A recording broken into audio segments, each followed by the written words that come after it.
Hello students, तो today we will be discuss about the topic during post independence day, यानी कि स्वतंत्र भारत के बाद की आज हम बात करेंगे। इससे पहले हमने जितना भी हमारा प्री इंडिपेंडेंस इंडिया था वहाँ पर हमने हिस्ट्री वैदिज्म की बात की, मुस्लिम की बात की, बुद्धिज़्म एजुकेशन सिस्टम की बात की और ब्रिटिशर एजुकेशन सिस्टम की बात कर ली थी। आज हम बात करेंगे कि जब हमारी स्वतंत्रता हो गई थी उसके बाद ही जो भारत है वहाँ पर किस तरह की जो एजुकेशन थी वो स्टार्ट हुई थी टीचर्स के लिए। ठीक है, तो सबसे पहले यूनिवर्सिटी एजुकेशन कमीशन आया 1948-49। तो इसमें भी क्या हुआ था, सबसे पहले इसमें भी देखा गया था जो टीचर्स है उनकी जो सेकेंडरी ट्रेनिंग है उसमें क्या हो रही थी, बहुत सारी दिक्कतें आ रही थी, है ना। जो उनकी थ्योरेटिकल नॉलेज थी वो तो एक तरह से ठीक तरह से दी जा रही थी कोर्सेज के दौरान, बट जो उनकी टीचिंग ट्रेनिंग के दौरान पर उसकी अगर प्रैक्टिकल की बात करें तो वो कम तरीके से करवाए जा रहे थे। तो इसी के बेसिस पर 1950 में क्या हुआ था, फर्स्ट एक जो कॉन्फ्रेंस हुई थी ट्रेनिंग कॉलेज के बारे में, जहाँ पर बताया गया था कि किस तरह का एक कॉलेज होना चाहिए। उसी के मॉडल के आधार पर सबसे पहले 1950 में एक conference of training college India में खुला। कहाँ पर खुला ये? बड़ौदा में खुला। ठीक है, बड़ौदा में खुला। तो इसको भी आप अच्छे से पढ़ लेना, ये कमीशन ही हमारा स्टार्टिंग पॉइंट था। यहाँ पर ही क्या हुआ था, in this teacher training was given a new nomenclature and it become the teacher education. तो शिक्षक प्रशिक्षण को एक नया नाम दिया गया था इस ही कमीशन के बाद। पहले जो हम टीचर ट्रेनिंग्स की बात करते थे वो उसको टीचर एजुकेशन के नाम से जाना जाने लगा था। After this conference on teacher education sudden increase to workshop, seminars and conference were observed. इस कमीशन के बाद क्या हुआ था, बहुत सारे टीचर एजुकेशन के जो वर्कशॉप्स होते हैं, सेमिनार्स होते हैं, कॉन्फ्रेंसेज होती है, उसको देखने का मिला कि ये बहुत ज़्यादा इंक्रीज़ हो रही है। ठीक है, और जो टीचर का सिलेबस था वो भी रिवाइज हुआ, न्यू एरियाज़ को इंट्रोड्यूस करवाया गया, है ना। स्ट्रेस वगैरह जो होती है ना, प्रैक्टिकल वर्क की स्ट्रेस, उसको भी कम किया गया। इस तरह की चीज़ें यहाँ पर कही गई। साथ ही साथ व्यवहारिक कार्यों को बढ़ाने पर यहाँ पर जोर दिया गया है ना, व्यवहारिक कार्यों कि कैसे बच्चों को पढ़ाना है, इस सब चीज़ों पर यहाँ पर फोकस किया गया। यहाँ पर आप इसको देख सकते हैं कि शिक्षक शिक्षिका पर इस सम्मेलन के बाद कार्यशाला, सेमिनार में अचानक से वृद्धि हो गई थी और शिक्षक शिक्षा पाठ्यक्रम को संशोधित कर दिया गया था। विशेषज्ञता के नए क्षेत्रों को जोड़ा गया, व्यवहारिक कार्यों को बढ़ाने पर जोर दिया गया। तो इस तरह की बहुत सारी चीज़ें कब आ गई थी, जो टीचर ट्रेनिंग थी और जो कि टीचर एजुकेशन के नाम से अब जाना जाने लगा था। इसके बाद सेकंड था सेकेंडरी एजुकेशन कमीशन, जो 1952-53 में आया था। इसको बाइबल्स फॉर टीचर्स भी कहते हैं। इसके अंदर पोस्ट ग्रेजुएशन की बात की गई थी, है ना, और क्वालिफिकेशन ऑफ टीचर्स की यहाँ पर बात की गई थी। एक तरह के प्रोफेशनल जो कोर्सेज होते हैं उनको इंक्लूड करने की यहाँ पर बात की गई थी। ठीक है, यहाँ पर क्या हो गया था, यहाँ पर बहुत सारी चीज़ों को, जैसे स्कूलों में शिक्षण की खराब गुणवत्ता का दुख व्यक्त किया था इस कमेटी ने, है ना, which grieved for the poor quality of teacher in the schools. तो यहाँ पर भी मैंने वही डिस्क्राइब किया है। The commission made recommendation that graduated teacher training institution should be recognise and affiliated to the university with should grant degree. अब क्या होगा, जो भी जितने भी हमारे ट्रेनिंग इंस्टीट्यूशन होंगे उनको एक मान्यता मिलनी चाहिए, वो एफिलेटेड होने चाहिए किसी यूनिवर्सिटी के द्वारा। ठीक है, the trainees must receive training in one और मोर एक्स्ट्रा करिकुलर एक्टिविटी। अब जो ट्रेनर जो हो गए उनको ट्रेनिंग किस में लेनी है, एक या दो एक्स्ट्रा करिकुलम एक्टिविटीज़ में भी लेनी है। Short intensive course in special subject, और सब जो स्पेशल सब्जेक्ट होते हैं उनमें भी क्या होनी चाहिए, स्पेशल उनको वर्कशॉप प्रोवाइड करवानी है, एंड प्रोफेशनल कॉन्फ्रेंसेज भी उनको देनी है। Therefore in the first 5 year plan 1951-56 emphasize remind on expansion of teacher training programmes. तो जो पहली पंचवर्षीय योजना आई थी तो उसी में क्या हो गया था, उसी में मोस्टली इसके ऊपर बहुत ज़्यादा काम किया गया था। तो यहाँ पर यूनिवर्सिटीज़ को भी प्रेफरेंस मिल गई थी, प्रोफेशनल कॉन्फ्रेंसेज होनी चाहिए ना, सब्जेक्ट बहुत सारे बच्चों को इंट्रोड्यूस करवानी है, कोर्स स्पेशल कोर्स मिलने चाहिए, वर्कशॉप मिलनी चाहिए, इस तरह की चीज़ों की उन्होंने एक रिकमेंडेशन दी थी। फिर अगर हम बात करें नेक्स्ट, तो हमारा NCERT 1961 इसके बाद आता है। Setup at the school education, school education के लिए इसको सेटअप किया गया था कि स्कूल्स के अंदर जो प्रोग्राम्स होंगे वो कैसे होंगे, कैसे कैसे बनाए जाएंगे, उनको कैसे परफॉर्म करना है, ये सारी चीज़ें हमारी NCERT के अंदर आता है। और इसके बाद आता है कोठारी कमीशन। कोठारी कमीशन ने सबसे पहले वोकेशनल एजुकेशन की यहाँ पर बात की थी 1964-66 के हमारे जो कोठारी कमीशन आया था। तो ये भी यहाँ से एक आपका क्वेश्चन बन सकता है। फिर है national policy statement of education 1968। इसमें टीचर एजुकेशन पर फोकस किया गया था, जो इन सर्विस में है ना, जो कि पढ़ा रहे हैं या सर्विस में है, उनके लिए क्या बोला गया था कि टीचर के लिए एक एजुकेशन होनी चाहिए। फिर इसके लिए साथ ही साथ district institution of education and trainings को खोला गया, है ना, डाइट्स का। अब ये बहुत बहुत ज़्यादा इंपॉर्टेंट क्वेश्चन है कि डाइट्स कौन सी रिकमेंडेशन पर आई थी, तो ये 1968 की जो नेशनल पॉलिसी थी उसके बेसिस पर आई थी। इसके साथ साथ यहाँ पर CTS यानी some training college were upgraded to college of teacher education and institution of advance study in the education, IASES है ना, CTES, इस तरह के बहुत सारे प्रोग्राम्स को अपग्रेड होना यहाँ पर शुरू हो गया था। इसके बाद आया था यशपाल कमेटी 1993। तो यशपाल कमेटी क्या थी, उन्होंने एक तरह की रिपोर्ट पेश की थी जिन्होंने लर्निंग विदाउट बर्डन के बारे में बात की थी। यहाँ पर टीचर की ये कहा गया था कि टीचर जितना प्रिपेयर करेगा, जितना बेटर तरीके से वो बच्चों को पढ़ाएगा, लर्निंग की क्वालिटी भी उतनी ज़्यादा एनहांस होगी। इसलिए BEd NT है ना, जो हमारे नर्सरी टीचर्स होते हैं, BEd होगी, ये सारे जो भी मेन हमारे प्रोग्राम्स होते हैं उसको हमने क्या करना है, इम्प्लीकेट करना है अपने एजुकेशन के फील्ड में। तो यहाँ पर आपको समझ आ गया होगा कि किस तरह से हमारी जो एजुकेशन सिस्टम है या टीचर एजुकेशन है वो उसने कैसे प्रोग्रेस की थी। उसके बाद आता है आपका NCTE 1973। तो अगर हम NCTE 1973 की बात करें तो ये पहले एडवाइजरी बॉडी थी और इसी को ही बाद में 1993 में एक्ट बना दिया गया था पार्लियामेंट के थ्रू। यहाँ पर टीचर एजुकेशन की डेवलपमेंट से रिलेटेड जितने भी कंसेप्ट आते हैं वो सारे इसमें ऐड कर दिए गए थे ना। और फॉर्मल फंक्शन इन 1995, और इसने फॉर्मली जो फंक्शन कब करना स्टार्ट किया, 1995 में। नेशनल करिकुलम 1998, इसमें क्या बोला था, इसमें टीचर एजुकेशन के लिए कुछ एक गाइडलाइंस दी गई थी, कुछ एक मेथोडोलॉजी बताई गई थी, किस तरह की टीचर को, एक टीचर जो एजुकेशन है उसमें किस तरह की गाइडलाइंस रहेगी, किस मेथड से पढ़ाना है, किस तरह की चीज़ें हैं जो उनके लिए इंपॉर्टेंट है टीचर्स के लिए, है ना, टीचर जो प्यूपल टीचर्स होते हैं उनके लिए। फिर आती है नेशनल एजुकेशन पॉलिसी 1986। ये तो हमें पता ही है कि नेशनल एजुकेशन पॉलिसी का सिस्टम 10+2+3 पैटर्न पर चलता था। यहाँ पर बात की गई थी improving quality of teacher education, यानी कि टीचर एजुकेशन की जो क्वालिटी है उसको बहुत ज़्यादा इंप्रूव करना है ना। Some training school were upgraded to district institution of education training, है ना, डाइट्स वगैरह जो खोल दिए गए थे पहले, उनको अब क्या करना था, थोड़ा बहुत अपग्रेड करना था, है ना। कॉलेजेस जितने भी CTS कॉलेज या IASC, ये जो इतने भी इंस्टीट्यूशन खोले गए थे, इन सबको क्या करना था, अपग्रेड करना था। तो NEP ने यही बात की थी कि और ज़्यादा इनको क्या करना है, हमने अपग्रेड करना है और ज़्यादा क्वालिटी डालनी है टीचर की एजुकेशन के अंदर।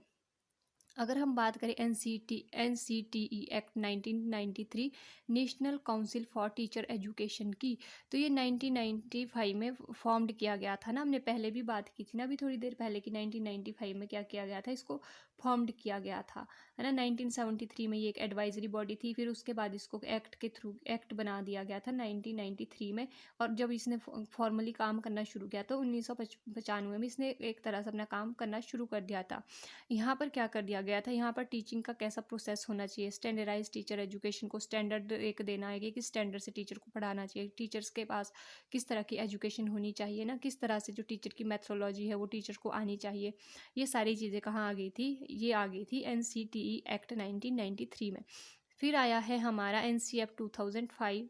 अगर हम बात करें इसके NCF 2005 की, तो इसके अंदर क्या था, इसके अंदर टीचर क्वालिटी की बात कही गई थी, है ना, कि टीचर का स्टेटस, टीचर की एकेडमिक्स एंड प्रोफेशनल एजुकेशन देनी चाहिए टीचर को ना, उसके स्टेटस को कैसे इंक्रीज़ करना है, कैसे उसको एकेडमिक्स प्रोवाइड करना है, कैसे उसकी प्रोफेशनल एजुकेशन करनी है, ये सारी चीज़ें ही NCF के अंदर आ गई थी। NCERT ही बनाता है NCF को भी, जो NCERT है ना हमारा, उसी ने ही NCF 2005 को भी बनाया था। नेक्स्ट अगर हम बात करें तो नेक्स्ट था हमारा नेशनल नॉलेज कमीशन 2007। इसमें क्या था, इसमें दोनों टीचर्स की क्वालिटीज़ की बात की गई थी, ट्रेनिंग्स की बात की थी। एक प्री सर्विस जो कि हम सर्विस से पहले एक जैसे BEd का कोर्स करते हैं उसकी बात, एंड सेकंड जो पोस्ट सर्विस यानी कि जो सर्विस में है, सर्विस में रहकर वो क्या करेंगे, टीचर ट्रेनिंग लेंगे। तो इसकी यहाँ पर बात की गई थी, है ना। अब कई बार क्या होता था कि टीचर्स को कईयों को पहले टीचर की शॉर्टेज थी, तो उस शॉर्टेज को फुलफिल करने के लिए ऐसे ही टीचर को स्कूल्स में लगा दिया गया था, जिससे कि टीचर को खुद इंटरेस्ट नहीं था पढ़ाने में, तो वो क्या करते थे, उसको एक बर्डन समझते थे ना, एक तरह से बर्डन समझते थे, या बाय डिफ़ॉल्ट वो वहाँ पर चले गए पर अपने प्रोफेशन से खुश नहीं थे। तो उन टीचर्स के लिए क्या किया गया था, इस तरह के कोर्सेज़ को चलाने की बात की गई थी कि उन्हें इंटरेस्टेड कैसे बनाना है अपने टॉपिक को, या कैसे उन्होंने अपनी टीचिंग्स को एज अ प्रोफेशन एकदम खुशी के साथ करना है ये काम। तो इस चीज़ की रिकमेंडेशन नेशनल नॉलेज कमीशन 2007 ने दी थी। नेक्स्ट है हमारा national curriculum framework for the teacher education.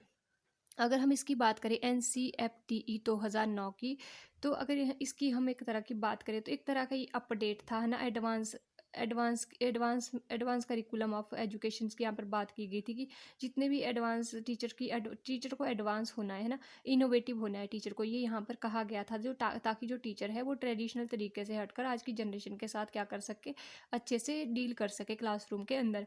जैसे पहले क्या होता था, पहले चॉक एंड जो बोर्ड है उसी से ही पढ़ाया जाता था, लेक्चर मेथड से पढ़ाया जाता था। बट आपने देखा होगा अभी जब कोविड था तो उस टाइम पे क्या हो गई थी, आपके बहुत ज़्यादा ऑनलाइन जो प्लेटफॉर्म है वो उभर कर सामने आए।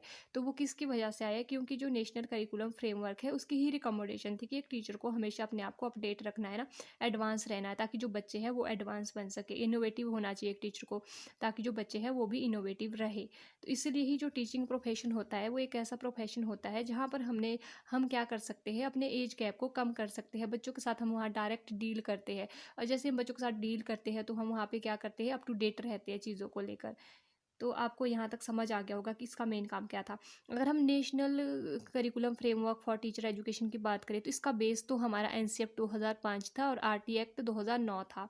तो इसी के बेस पर एनसीएफटीई 2009 को बनाया गया था। यहाँ पर बात की गई थी कि टीचर को क्वालिटेटिव एजुकेशन देनी चाहिए ना, अप टू डेट होना चाहिए एक टीचर, और इसके साथ साथ कोर्सेज़ की यहाँ पर बात की गई थी कि 1 या 2 साल का कोर्सेज़ होना चाहिए। तो ये भी एनसीईआरटी ने ही बनाया था। नेक्स्ट अगर हम बात करें तो RT act 2009, right of children to free and compulsory education, RT act 2009 आया था और इसको ऑपरेशनली ये 1 अप्रैल 2010 को ही स्टार्ट हुआ था। इसमें भी बात की गई थी enhance quality of school education. यहाँ पर टेट की बात की गई थी टीचर और प्रिंसिपल बनने के लिए ना, पीएटी की बात की गई थी बोथ लेवल के लिए, स्टेट एंड सेंट्रल लेवल के लिए। यूजीसी ने पहले ही यहाँ पर नेट एंड सेट बना दिया था ना, national eligibility test and state eligibility test, इसी को ही देखकर ही जो टेट है उसको भी बनाया गया था, ताकि जो टीचर है वो एक क्वालिटेटिव हो और साथ ही साथ उसके पास जो नॉलेज हो वो बहुत ज़्यादा वास्ट हो, ताकि वो बच्चों को अच्छे से पढ़ा सके, एफिशिएंट हो मतलब एक टीचर। तो आई होप इसके साथ ही आपका पूरा। नेक्स्ट हम बात करेंगे स्कोप ऑफ टीचर एजुकेशन के बारे में।